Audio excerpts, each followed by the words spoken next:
Buenos días, chicos. Buenos días, doctor.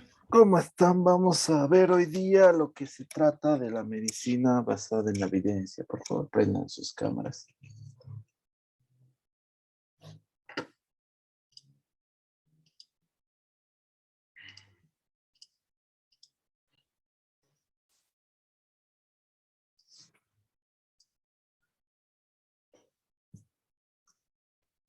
Guadalupe Gómez, ¿puedes decirme qué revisaste o qué entendiste de lo que significa para ti la medicina basada en la evidencia?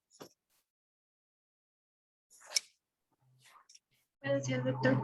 Bueno, lo que pude entender es de que la medicina basada en la evidencia va a juntar y analizar los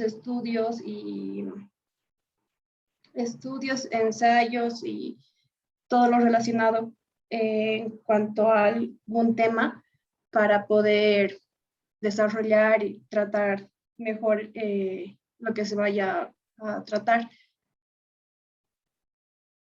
No sé si Puedes ayudarle, Andresa.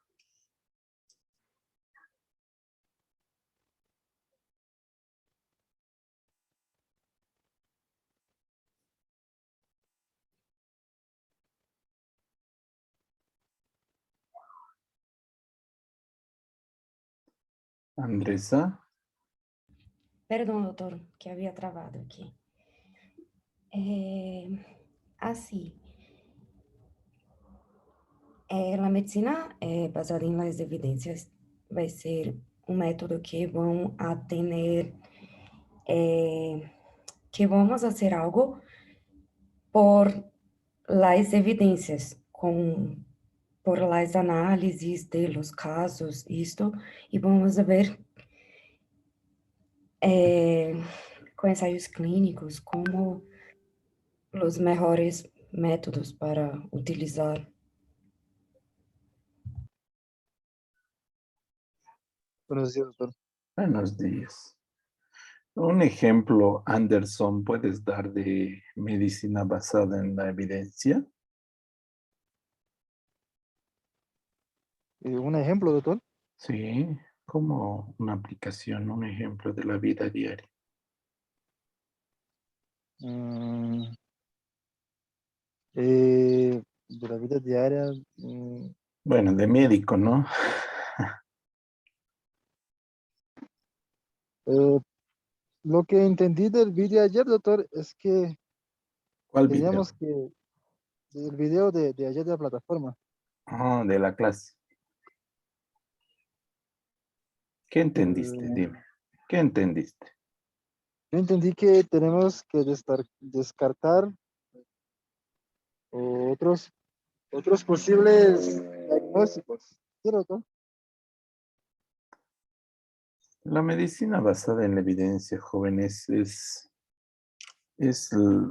que las decisiones, significa que las decisiones médicas tienen que ser tomadas de acuerdo a estudios científicos, apoyado en estudios científicos.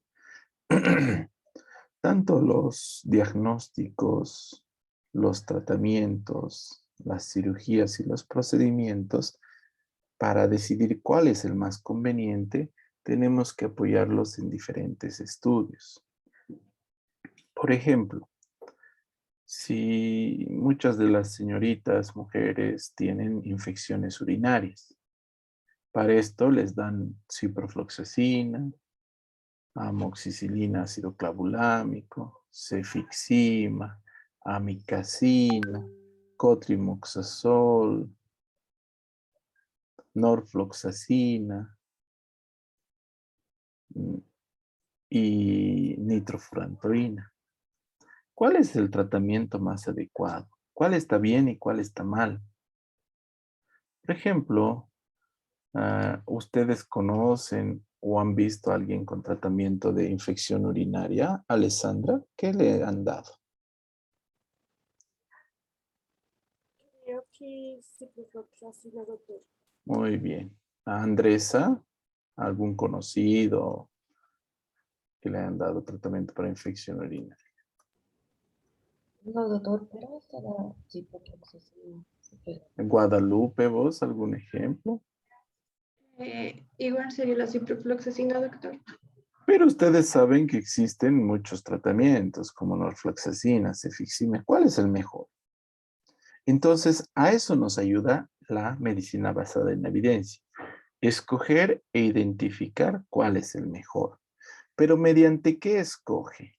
Mediante estos estudios que tenemos acá.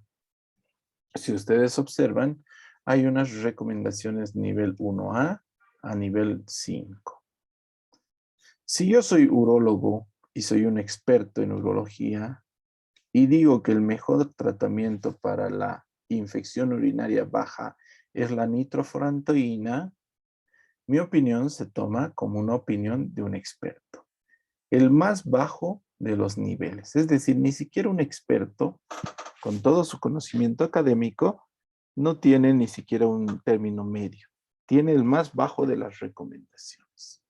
Y así siguen hacia arriba. Serie de casos de estudios, revisión de estudios, estudios de corte, ensayos individuales controlados, metaanálisis clínicos bien diseñados. El 1A, cuando hablamos de un metaanálisis, quiere decir que estudios en diferentes centros, en diferentes hospitales, en diferentes países del mundo. Es decir, hay estudios en Sao Paulo, Río de Janeiro y otros hospitales y se compara con estudios que están en la India, en Pakistán, así. Ese es un metaanálisis. De esos metaanálisis salen recomendaciones 1A, que son la máxima expresión de recomendación de uso de la medicina basada en evidencia. Pero como ven, es súper difícil encontrar estudios de esa clase porque son muy grandes, muy largos y muy complejos. Ahora hemos vivido una época donde hay varias cosas que podemos analizar. Por ejemplo, la vacuna del COVID, ¿cuáles recomendaciones según ustedes? Si ustedes leen. ¿Cuál de las recomendaciones corresponde a la vacuna del COVID?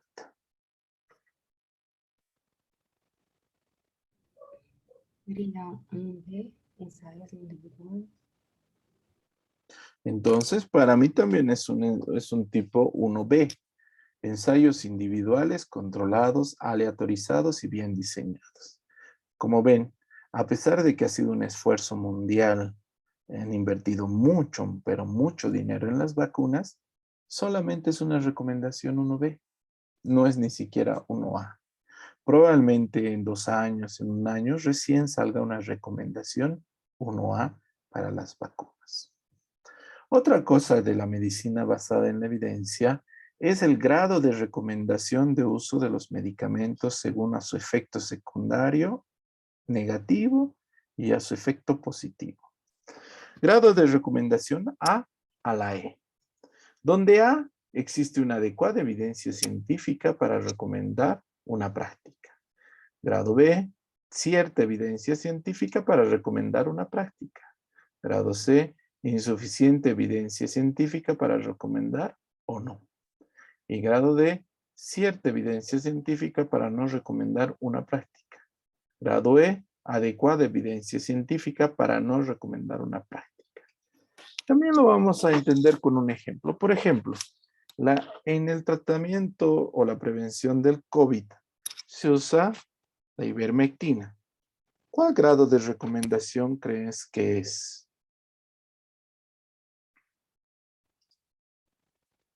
Anderson. Yo creo que es la B, doctor. Cierta evidencia científica para recomendar una práctica. Muy positivo. Yo creo que C. Hay insuficiente, es decir, hay información, insuficiente evidencia científica para recomendar o para no recomendar. Es decir, está al medio. Algunos doctores dicen sirve, otros dicen no sirve. Los que dicen que sirve se pelean, los que dicen no sirven se pelean. Es decir, ahorita estamos en un grado de recomendación C. ¿No ve? No hay evidencia, pero puede servir. Bueno, ahí estamos. La cloroquina que se usa mucho en Brasil, ¿en cuál estaría el grado de recomendación en relación al COVID? Doutor, creio que C também. Yo creo que D. Cierta evidencia científica para no recomendar una práctica. Porque se ha visto que la cloroquina tiene efectos secundarios en los pacientes. Da bradicardias, alteraciones cardíacas, especialmente si se asocia con acitromicina. Entonces hay algo de evidencia de que hace daño al paciente. Entonces, un grado C. Entonces, de esta manera, utilizamos la medicina basada en la evidencia. Obviamente, hay que un poquito profundizar nuestro conocimiento. Vamos a ver unos videos en relación al tema de medicina basada en la evidencia. Como en todo, pues lo más importante es definir a qué nos referimos. Y me gusta mucho esta definición de David Sackett, el cual menciona que el uso consciente, explícito y juicioso de la mejor evidencia disponible para la toma de decisiones sobre el cuidado paciente individual es la medicina basada en evidencias. Dicho de otra manera, cuando yo tengo alguna duda, ¿qué sería la mejor opción terapéutica, por ejemplo, para este paciente que tiene faringoamigdalitis? Entonces yo me puedo dirigir a la evidencia médica, ver si hay algún metaanálisis, ver si hay algún buen estudio científico que me pueda resolver esa pregunta. En ese caso, pues yo podré estar seguro de que puedo tomar la mejor decisión con la mejor información disponible. Pero no podemos depender de una manera pues tan sin razonamiento clínico, tan dependiente de la tecnología y tan dependiente de los algoritmos clínicos. Para esto pues tenemos que las bases de la medicina basada en evidencia son las formas en las que tenemos de ayudar al paciente, que sucintamente las podemos dividir en 4. Estas son: ayudar sin ninguna reflexión, es decir, yo quiero ayudar al paciente y entonces hago las cosas literalmente sin reflexionar, y de esta forma evidentemente tal vez pueda ayudar al paciente, pero seguramente no es la mejor opción de hacerlo. En segundo término vamos a tener lo que se llama como ayuda rutinaria, repetición de recetas, repetición de hábitos clínicos, de mis médicos superiores, del médico adscrito, del médico de servicio, sin necesariamente que esta repetición pues esté basada en la mejor información disponible. Tercero, la ayuda mágica, que se basa tanto pues la llamada medicina alternativa. Entonces, yo quiero ayudar al paciente, estoy haciendo esto y los mecanismos por los cuales lo van a ayudar me son completamente desconocidos. Simplemente creo que lo van a ayudar. No hay ninguna evidencia científica y por lo tanto puede o no ayudarlo, y lo más probable es al final del día que no lo ayude. Y la forma final, que es el método técnico, es decir, basar todas mis decisiones en evidencia científica dentro de lo posible, porque evidentemente no existe un estudio robusto científico de todas las preguntas que yo pueda hacer. De hecho, lo más común va a ser que efectivamente no encuentre una evidencia tan potente para basar mis decisiones. También podemos hablar que hay algunos componentes de la llamada medicina basada en evidencias. Dentro de estos pues vamos a tener que hay que consultar la literatura para hallar los mejores artículos disponibles. Para esto pues puedo utilizar un buscador como PubMed, por decir alguno. Puedo utilizar una herramienta ya un poco más constituida como el UpToDate. Hay que evaluar críticamente esta evidencia. No es lo mismo un estudio, un reporte de un caso clínico, que un reporte de varios casos clínicos, que un estudio prospectivo, que un estudio doble ciego, y tampoco va a ser lo mismo tal vez el nivel de impacto en X o Y revista. Tal vez algún estudio, a pesar de ser del mismo nivel, podemos decir que ha estado bajo un escrutinio científico mayor que el otro. En tercer término tenemos aplicar los hallazgos apropiados en la práctica clínica. ¿Qué quiere decir esto? Pues que tal vez no todos los hallazgos son aplicables en primer término, ¿no? Y en segundo, ¿qué tanto me puede servir esa información para mi actuar diario? ¿Va a cambiar cómo trato a mis pacientes lo que llegue a encontrar o no? Y finalmente, bueno, formular una cuestión clínica clara a partir de los problemas. Tengo a este paciente tiene esta infección y yo quiero ver cuál es el mejor antibiótico que le puedo dar. Es hacer un ejemplo de una pregunta, ver qué me dice la literatura. Tal vez la literatura me diga, pues busca tasas de resistencia dentro de los microorganismos que estén en esta comunidad en particular. Tal vez, si tengo suerte, van a existir estos registros, pero lo más probable, y hablando de Latinoamérica en particular, es que no existan estos registros. Entonces la pregunta se mantiene: ¿en qué me voy a basar? ¿Cómo voy a clasificar esta información? ¿Toda la información vale lo mismo? Pues no vale efectivamente lo mismo.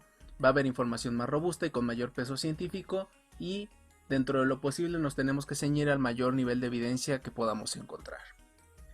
Para esto tenemos desde la evidencia débil hasta la evidencia fuerte.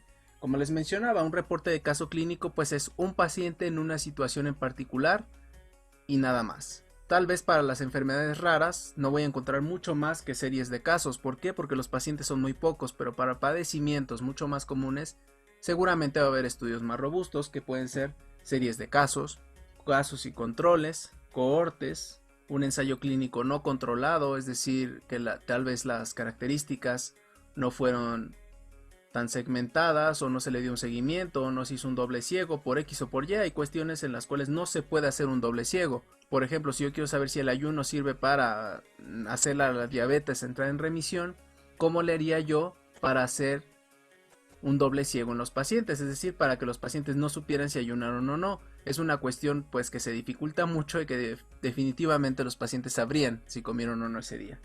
Bueno, seguimos con los niveles. Tenemos un ensayo clínico controlado, y en el nivel más potente de evidencia vamos a tener la revisión sistemática y los metaanálisis, que básicamente van a ser juntar poblaciones de diferentes estudios que se parezcan y que me permitan hacer una población que en lugar de ser de 20 pacientes, junte yo 10 estudios de 20 pacientes y tengo una población de 200. Tal vez eso me va a ayudar a tener respuestas más robustas a las preguntas que me haga. Entonces, como ven, en relación a la medicina basada en la evidencia, es una decisión consciente de procesos. Y como él dice, puedes escoger ser un médico empírico. Si te duele la cabeza, dale ibuprofeno. Si tiene mal el corazón, dale digoxina. Si tiene dolor de barriga, dale Viadil. Si tiene dolor de músculos, le das diclofenaco. Es decir, es medicina por las cuartas a la adivinanza. O puedes copiar las recetas del residente o de tu doctor. Entonces tú escoges la medicina que quieras ejercer, pero lo más adecuado es resolver los problemas de los pacientes apoyados en una evidencia científica. Sigamos bien. Después vamos a tener cómo vamos a resolver los problemas, es decir, las recomendaciones de estas que encontramos normalmente en las guías de práctica clínica, que tenemos nivel de evidencia 1A, 1B, 1C, D y E, ¿no? E siendo casi evidencia anecdótica o empírica, que en general no se recomienda actuar con base en ella, y la evidencia de nivel A, que es una evidencia que tiene un beneficio sustancial identificado y que la evidencia de este beneficio es buena. Si yo tengo un beneficio bueno, pero la evidencia no es muy buena, pues como pueden ver, va a caer mucho la validez sobre la cual yo me puedo basar para tomar las decisiones en el actuar clínico. Y así podemos ver, si tenemos una intervención que tiene un efecto nulo o negativo, y además la evidencia es mala, pues efectivamente no valdría la pena ceñirme esta recomendación. Pero si tengo una evidencia de que tal medicamento es efectivo y además tengo un metaanálisis que lo respalda, este es un buen punto de práctica clínica para yo integrar con mis pacientes. Después vamos a tener la combinación, y de aquí vamos a tener el 1A, que normalmente es una revisión sistemática basada en investigaciones controladas. Entonces ahí ven asociado las dos escalas que les he dicho. Para que sea un grado de recomendación A, tiene que ser 1A, 1B, 2B. Para ser B, 2B, 3A. C, 4, y de 5. Entonces, más o menos ahí se relacionan los grados de recomendación. Sigamos. Aleatorizadas, 1 a 1B, que son individuales, revisión sistemática, y así yéndonos hasta el último nivel de evidencia, que va a ser básicamente con lo que a veces nos vamos a encontrar en los hospitales, que es la opinión del médico experto. No es que el médico experto no esté capacitado para emitir recomendaciones, pero siempre va a ser mejor un reporte de casos, siempre va a ser mejor una población más grande que la experiencia de un solo profesional de la salud. Y tal vez esto es un problema porque a veces es difícil quizás de aceptar esto para muchos especialistas, digamos que se basan más en su criterio clínico que en la evidencia. El punto yo creo de todo esto es encontrar un equilibrio entre la mejor evidencia disponible y también contrastarlo con la experiencia que yo tengo. Tal vez en mi experiencia la mayor parte de los pacientes son alérgicos a tal porque es una población muy pequeña y hay un buen porcentaje de endogamia. Tal vez en ese caso no sea la mejor opción darles X, por ejemplo, un antibiótico a estos pacientes porque tengo una buena sospecha de que muchos de ellos van a ser alérgicos. Digo, por poner un ejemplo muy hipotético y que seguro no tiene cabida en la vida real. Después vamos a tener, bueno, lo primero es encontrar el problema clínico. Después vamos a tener que hay que formularse una pregunta estructurada, por ejemplo, ¿cuál sería la mejor terapia de inicio para los pacientes con neumonía adquirida en la comunidad? Después buscar esa evidencia, si puedo buscarla en mi población mucho mejor, si no la puedo encontrar, bueno, no va a pasar absolutamente nada, pero tal vez tenga algún otro estudio en el cual basarme. Después, yo debo valorar críticamente esa información, es buena información, es información que tal vez su valor estadístico no es bueno, por lo tanto no vale mucho ponerle tanta atención, y después tomar una decisión, ya sea que yo elija seguir lo que comentan en el artículo o en la evidencia, o yo elija tomar otra decisión por lo que ustedes gusten y manden, por las características individuales del paciente, porque esa es otra cosa. Hay que ver los pacientes como entes individuales y no como un grupo de individuos que siempre tienen las mismas características y siempre van a responder igual a algún problema. Para esto podemos establecer esto que se llama pregunta pico para la búsqueda de evidencia, es decir, primero buscar el paciente o la población, por ejemplo, pacientes pediátricos. La intervención, por ejemplo, el uso de este ciclo de quimioterapia. La comparación, ver si este estudio compara dos poblaciones, si es un estudio que nada más tiene los casos o si tiene casos sin controles y los resultados que me pueda otorgar. Con base en esto yo ya voy a poder ver qué tan aplicable es esta información a mi población y a mi paciente en particular. Finalmente es importante no caer en este hipertecnicismo, en esta tecnodependencia o en la dependencia de la evidencia clínica, de la evidencia científica que me lleve a la inacción.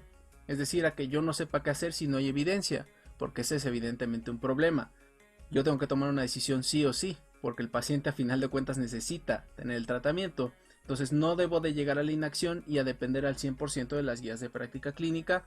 ¿Por qué? Porque mi juicio clínico tiene un peso. Lo que yo estudié y lo que yo aprendí en la Facultad de Medicina tiene un peso. Mi conocimiento de las materias básicas y clínicas tiene un peso.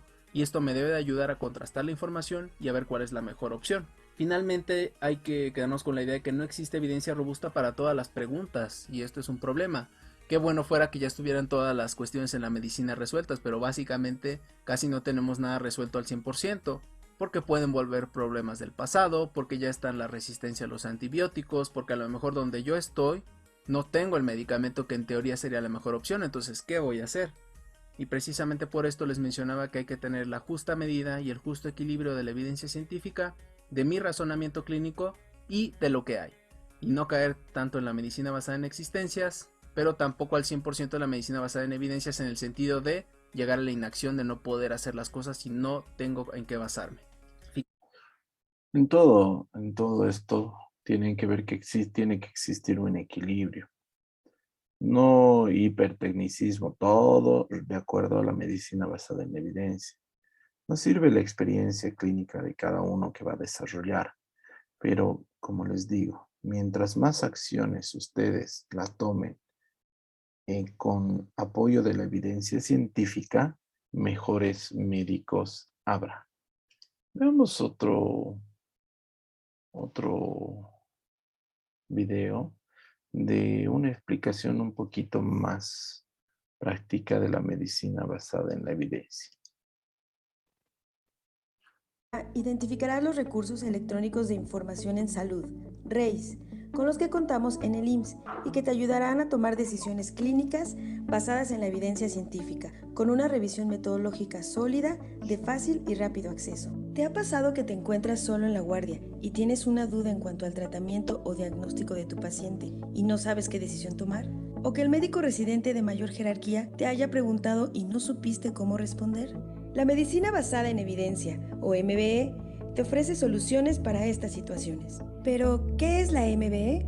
Es un enfoque de la práctica médica que se caracteriza por el uso consciente, innovación educativa y juicioso de la mejor evidencia con la que se cuenta, para guiar la decisión en el diagnóstico, pronóstico y tratamiento de un paciente. ¿En qué situaciones puedes usar la medicina basada en evidencia? La MBE es útil cuando te encuentras en un escenario donde se desarrolla el trabajo asistencial. Con frecuencia, la toma de decisiones debe realizarse en periodos breves, sin que afecte la calidad de atención al paciente. Por lo tanto, es indispensable que poseas un sustento sólido para ello. Otra situación en donde resulta útil la MBE es cuando surge alguna duda sobre el diagnóstico, pronóstico o tratamiento de tu paciente. La medicina basada en evidencia te ayuda a tomar una mejor decisión, centrada en las características del paciente e integrando la experiencia clínica con la mejor evidencia obtenida de una investigación sistemática. Las ventajas de la medicina basada en evidencia son acceso rápido a diferentes guías para la toma de decisiones, lo cual facilita la obtención de conocimientos necesarios. Guía para una intervención específica. La evidencia se basa en la información actualizada. La información es de fácil acceso, ya que es posible consultarla desde el lugar de trabajo, el hogar, etc. Es sencilla de usar. El IMSS cuenta con herramientas de búsqueda y revistas con información de MBE. Algunas de las herramientas de búsqueda son: Entonces, estas direcciones electrónicas tienen que anotarse. El UpToDate, el Clinical Key. Estas son importantes que ustedes vayan anotando para hacer la consulta en caso de medicina, quieran trabajar con medicina basada en la evidencia. Algunas de las revistas de revisión sistemática son REIS IMSS, brindando herramientas para la medicina basada en evidencia. Si deseas mayor información, consulte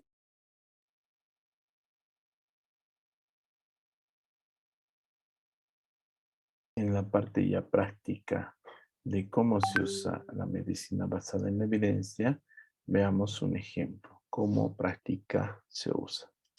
Una médico residente que realiza el ingreso de primera vez de un adulto mayor de 68 años con insuficiencia cardíaca o IC.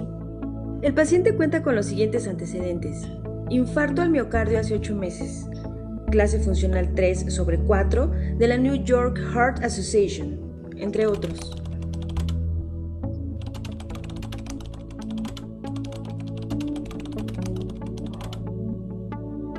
El paciente lleva un tratamiento de ácido acetilsalicílico 150 miligramos por día, metoprolol 50 miligramos cada 12 horas y furosemida 40 miligramos por día. Luis es un residente con mayor jerarquía que María y le indica que añada 25 miligramos al día de espironolactona. María deberá justificar este fármaco en su entrega de guardia en los próximos 30 minutos. Para sustentar esta indicación, utiliza como herramientas de búsqueda UpToDate y Dynamite, las cuales se basan en la MBE. María consultó UpToDate, ingresó la búsqueda Heart Failure and Spironolactone y el buscador arroja el siguiente resultado.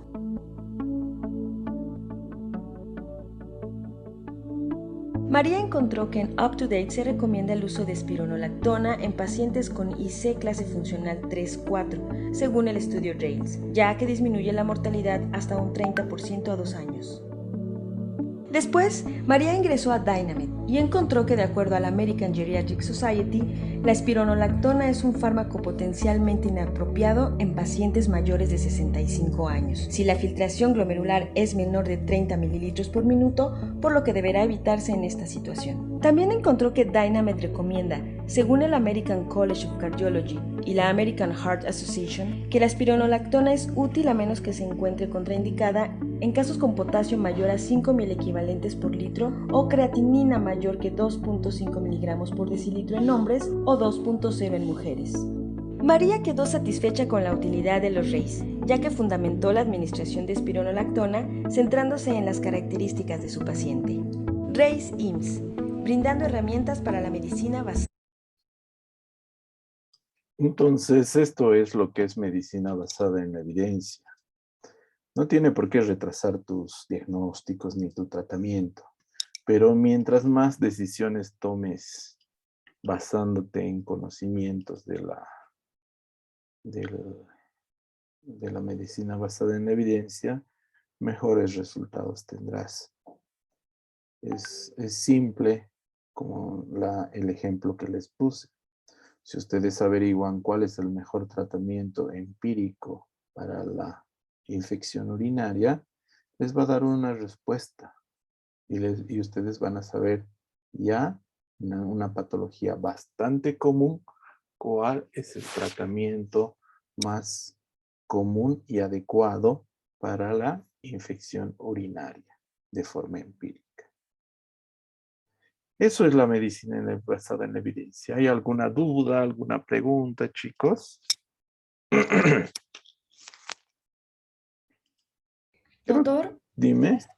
estas pesquisas tienen que ser todas en inglés. La mayoría son en inglés, ¿no? Pero es un inglés técnico, es decir, un inglés que puedes entender. También hay libros en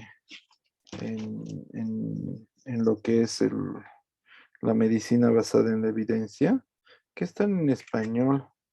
Les voy a compartir una. Obviamente no hay. Son P32, ¿no? No hay en. ¿Cómo se llama? No existe en PDF. No hay en PDF, al menos yo no he encontrado. Si encuentran y me facilitan, les agradecería, porque ustedes están más al tanto de esas cosas. Si ustedes revisan, esta es la medicina basada en la evidencia de Massachusetts, del hospital de Massachusetts. Entonces, esos libros son del Manuel Washington, más o menos, correspondiente a esa. Entonces, existe ese libro de medicina basada en la evidencia. Hay los libros. No solamente hay en inglés. Obviamente, los más actualizados siempre vienen en inglés, pero bueno. Hay los que existen, ¿no? ¿Alguna otra pregunta, chicos? Entonces, no todo tiene que ser, obviamente, no todos tus tratamientos vas a ir a buscar. Pero mientras más tratamientos busques en medicina basada en la evidencia, mejores van a ser tus resultados y tu clínica de los pacientes. El primer tema, medicina basada en la evidencia, creo que ha sido comprendido. El segundo tema que es para mañana es la medicina basada en problemas.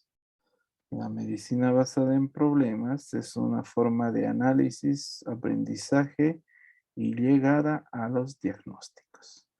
Hay un video que vamos a ver que es de ejemplos de cómo se utiliza la medicina basada en la evidencia. Hubiera querido encontrar un cuadro clínico con patología de tórax, de cabeza y cuello, pero más entendible es una patología de vesícula biliar porque todos ustedes conocen y saben más o menos el cuadro, entonces se puede después el conocimiento cambiar al resto de los diagnósticos. Bueno, ayer es quienes no vinieron, Guadalupe no vino, ¿no? Sí, doctor, no pude asistir. Alessandra no vino ayer tampoco, ¿o viniste? No, no ve las dos. Bueno, lo que hablamos en relación a las clases es que sus horarios son de 10 a 11:30. Siempre va a haber clases virtuales porque aunque nos autorice la clínica, el hospital, la forma presencial, No van a ir todos, siempre van a ir de pocos. Y además, para los procedimientos quirúrgicos a veces son en otros horarios. Entonces, para mantener una organización y para que tenga yo sus notas, tienen que estar todos en este horario. No vamos a pasar mucho rato, vamos a reunirnos un momento, vemos los temas, las cirugías y listo, ¿ya? Entonces, por favor, ábranse tiempito en eso. Segunda cosa que me interesa es que, a ver, Andresa, me has dicho que estás vacunada, ¿no? Sí, doctor, estoy. Guadalupe, estás vacunada. Falta que reciba mi segunda dosis, doctor. Entonces no estás vacunada. ¿Por qué no tienes tu segunda dosis? ¿De qué vacuna estás recibiendo? Sputnik.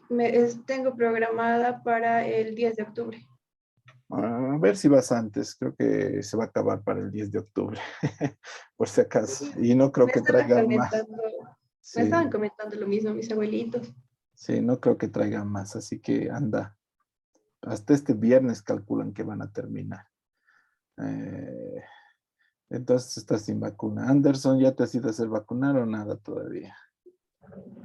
No, doctor, No has pero tenido ya, tiempo.